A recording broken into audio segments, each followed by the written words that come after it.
What's up, Jackets? My name is Caleb Roberts, and joining me today is Rebecca Coons. Today we will be covering what has happened in our high school recently, highlighting some upcoming events, an interview with a certain football player that has received some very special recognition. First things first, let's turn it over to Rebecca to get updates on what has been going on in Jacketland. So as you all probably know, basketball season is in full swing as both our boys and girls programs are underway. Dallas Dean caught up with Coach Fuller in a segment we call the Coach's Corner to get an update on how the girls are doing. A positive season of growth. We have a lot of things to learn. The girls are working hard, and that's really all I can ask for. You're coachable, so we're having a learning season for sure. Any standout players that we need to know about? We do have a few standout players. Jalea has been a high scorer, high rebound. Dallas Dean has been a defensive contribution to our team. You've also, been a high scorer. Our defensive player so far has been Kenya Robertson and Divinity Bartley. They've stood out on defense multiple times. What is one thing you hope to improve upon as the season progresses? One thing, think of many, but the basketball IQ and knowledge.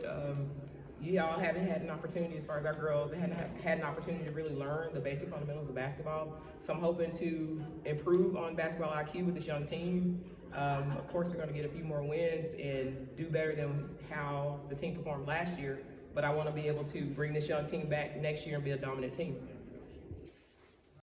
Anthony Battle talked with Coach Reagan to find out how the boys' season is going.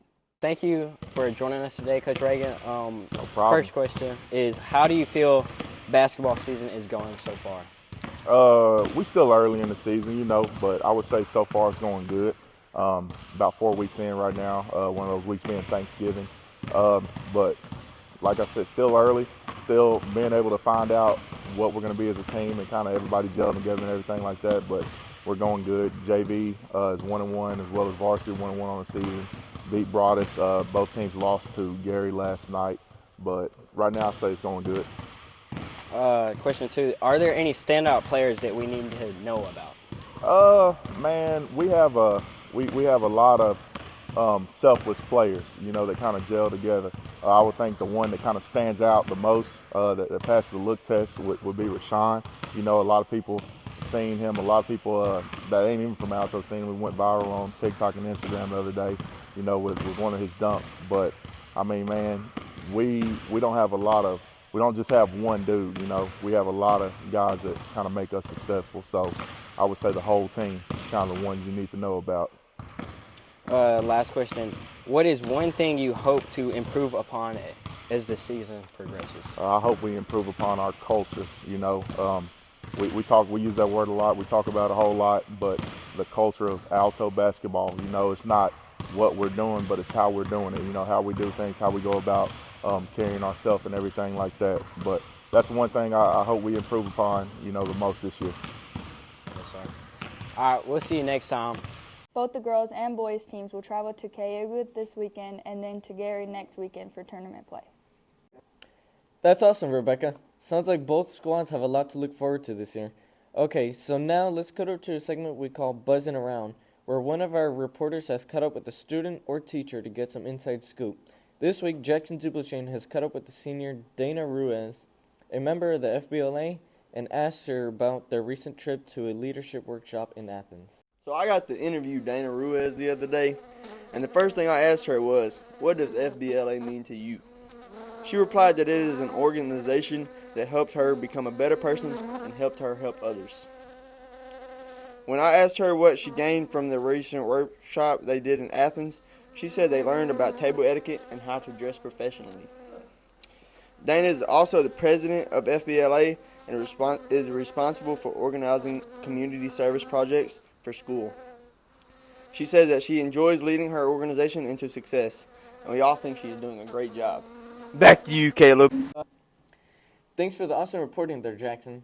So, Rebecca, what do we have coming up? Any special events or dates we need to have saved on our calendars? As a matter of fact, yes. Our principal, Ms. Dorsey, announced this week that we will have an incentive day at the end of the semester in which students can earn access to participate in a bunch of fun activities one day at school. Students will go from class to class and play board games, video games, watch movies, make TikToks, arm wrestle, and more. There will be a concession stand for students to purchase snacks and drinks as well. Students only need to meet the requirements to be eligible to participate in the fun event. What about our accidents? Don't they have something coming up? Yes, we received word from Ms. Holman about something some of our students are preparing for next week. Texas FFA is offering the chance of a $750 grant to chapters that compete in the Texas FFA Career Week. To compete, our students have to create a video about what they've learned during Career Week and what their future career plans are and post that video to social media. Good luck to the students participating in that and go win that money. All right, so now we've reached to the point in the Jacket News where we will highlight one student and their achievements. This week we are highlighting senior football player Rashawn Mumphrey. Rashawn had an outstanding season this fall as the team's lead running back. He rushed for 1,566 yards, 16 touchdowns, and averaged over 9 yards per carry as he helped the Alto Jackets amass a 6-3 record, win the district championship, and earned a share of the Offense Player of the Year award for the district. Rashawn also received a Division I offer to play football at the University of Texas San Antonio. Covey got a chance to sit down with Rashawn and talk to him about the season and his recent visit to UTSA. Let's take a look. So guys, today I'm here with Sean Mumphrey. and we're gonna be asking some questions about, whatever. Let's get started. Well, first off, congratulations on a great season. But for the first question, what was it like playing through your senior year under the playoff ban? It was kind of hard because at some points I felt like I was playing for no reason, but I never gave up, so I just rolled with the flow. Question 2. You were named the Offensive Player of the Year for your district. How does it make you feel knowing you received that honor? I feel like I deserved it. I am the best player in this district. Let y'all know that. All you other schools, I'm the best player in this district. Feel that. Next question.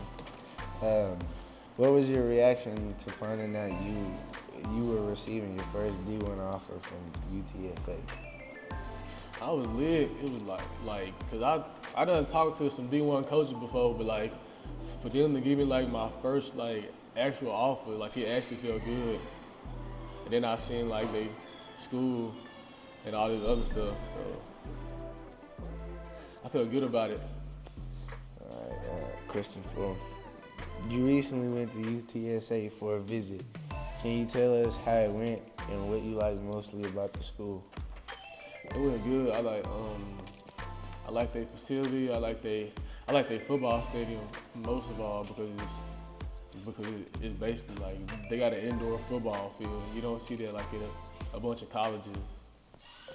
But in the football stadium, this is the most thing I liked about it. Period. Everything else was cool, but their football stadium was it was the best stadium I've ever seen. All right, and for the last question, what do you think you will remember most about your senior season and the years ahead?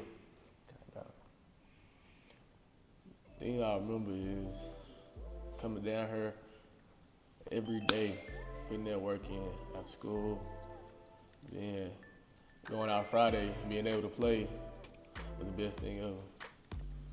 Well, that's all we have for the Jacket News this time.